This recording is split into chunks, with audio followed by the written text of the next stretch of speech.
स्वागत है आप सभी का। आप देख रहे हैं न्यूज 18 इंडिया। मैं हूं आपके साथ ऋतिका सिंह और शुरुआत बुलेटिन के इस वक्त की सबसे बड़ी खबर के साथ कर रहे हैं। यूपी विधानसभा चुनाव के मद्देनजर बीजेपी ने अपने पहले चरण के उम्मीदवारों की लिस्ट जारी कर दी है। पहली लिस्ट बीजेपी की तरफ से सामने आ चुकी है। सीएम योगी आदित्यनाथ गोरखपुर शहर सीट से चुनाव लड़ेंगे, ये बड़ी खबर। जबकि कौशांबी की सिराथू सीट से डिप्टी सीएम केशव प्रसाद मौर्य चुनाव लड़ेंगे। पहले चरण की 58 सीटों के लिए 57 उम्मीदवारों के नामों का ऐलान किया जा चुका है, जबकि दूसरे चरण की 55 सीटों पर 48 उम्मीदवारों के नामों का ऐलान किया गया है। तो बीजेपी की पहली लिस्ट जारी हो चुकी है। पहले चरण की 58 सीटों में से 57 उम्मीदवारों के नामों का ऐलान और इसके साथ ही दूसरे चरण की 55 सीटों में से 48 सीटों पर उम्मीदवारों का ऐलान किया जा चुका। माननीय जगत प्रकाश नड्डा जी के नेतृत्व में, माननीय प्रधानमंत्री जी की मार्गदर्शन में जो हमारी पार्लियामेंट्री बोर्ड बैठी, उसकी जो निर्णय हुआ है उसमें से 2 प्रमुख सीटों के बारे में आपके सामने सूचित कर रहा हूं।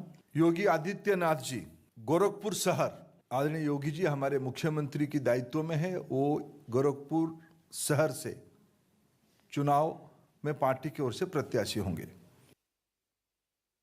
श्री केशव प्रसाद मौर्य वो प्रयागराज जिले में सिराथू 251 सिराथू सीट में पार्टी की ओर से प्रत्याशी होंगे।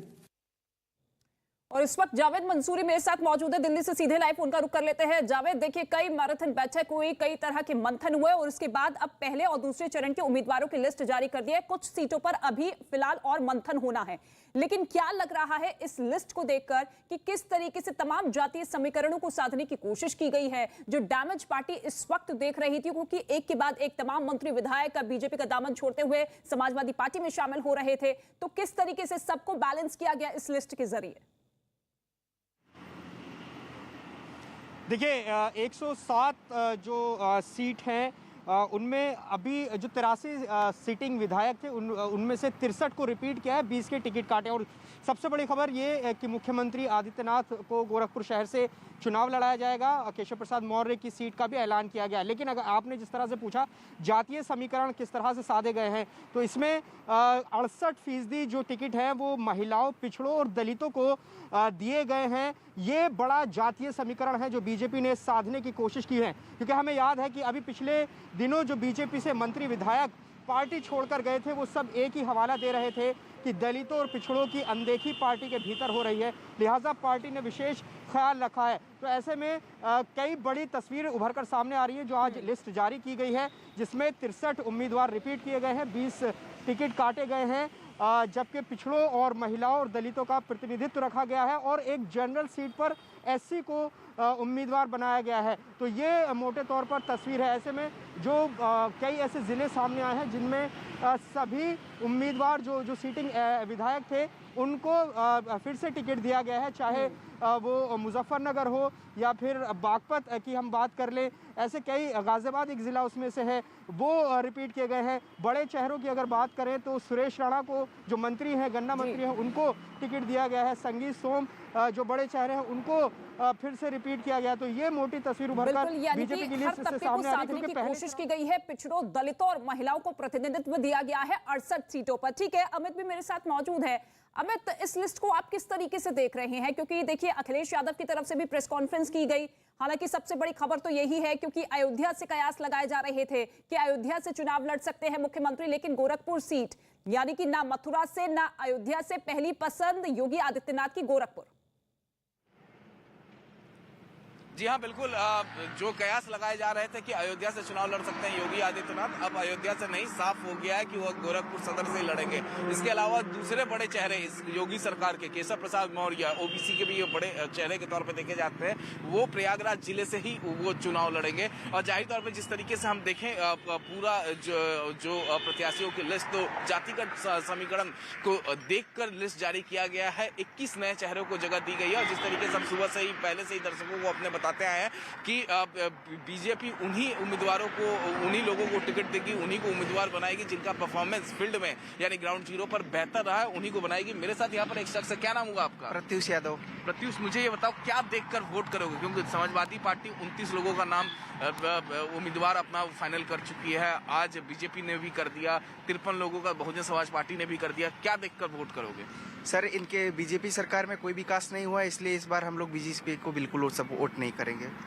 विकास को लेकर आप विकास को लेकर यहाँ पर कह रहे हैं कि विकास को लेकर ये लोग वोट करेंगे, तो जाहिर तौर पे इन्हीं सब चीजों को देखकर, चाहे हम बीजेपी को देखें तो जातिगत समीकरण को देखकर कई जगहों पर विधायकों को रिपीट किया गया, कई जगहों ने आप देखेंगे तो एक जिले में जितने विधायक थे उन सभी विधायकों को रिपीट किया गया, तो परफॉर्मेंस देखा गया है। और जो सबसे बड़ा चेहरा, दो बीजेपी के बड़े चेहरे, एक मुख्यमंत्री योगी आदित्यनाथ गोरखपुर शहर से ही वो चुनाव लड़ेंगे, और दूसरे प्रयागराज जिले से केशव प्रसाद मौर्य चुनाव लड़ेंगे। जी बिल्कुल, लगातार जिस तरीके से दल बदलुओं का खेल भी लगातार भारतीय जनता पार्टी में दिखाई दे रहा था, उसको भी साधने की कोशिश कहीं ना कहीं थी कि जो नाराजगी है उससे कंट्रोल कर लिया गया इस लिस्ट के जरिए। ठीक है, आप दोनों बने रहिए हमारे साथ, लेकिन इसके साथ ही आपको यह भी बता दें कि भारतीय जनता पार्टी की पहली लिस्ट जारी करने पर सीएम योगी आदित्यनाथ ने एक ट्वीट किया है, जिसमें उन्होंने ये लिखा है कि उत्तर प्रदेश विधानसभा चुनाव 2022 के लिए भारतीय जनता पार्टी उत्तर प्रदेश के आज घोषित हुए सभी प्रत्याशियों को हार्दिक बधाई और शुभकामनाएं। जय हो, विजय हो। ये ट्वीट योगी आदित्यनाथ की तरफ से किया गया। और बीजेपी की पहली लिस्ट जारी होने के बाद बीजेपी अध्यक्ष जेपी नड्डा ने भी ट्वीट किया है। उन्होंने लिखा कि आगामी उत्तर प्रदेश विधानसभा चुनाव के पहले और दूसरे चरण के लिए आज जिन उम्मीदवारों के नामों का ऐलान हुआ है, जो नाम घोषित हुए हैं, उन सभी को बधाई। प्रधानमंत्री नरेंद्र मोदी के मार्गदर्शन में बीजेपी के हर एक कार्यकर्ता ने समाज के हर वर्ग के लिए 24 घंटे तत्परता से काम किया है।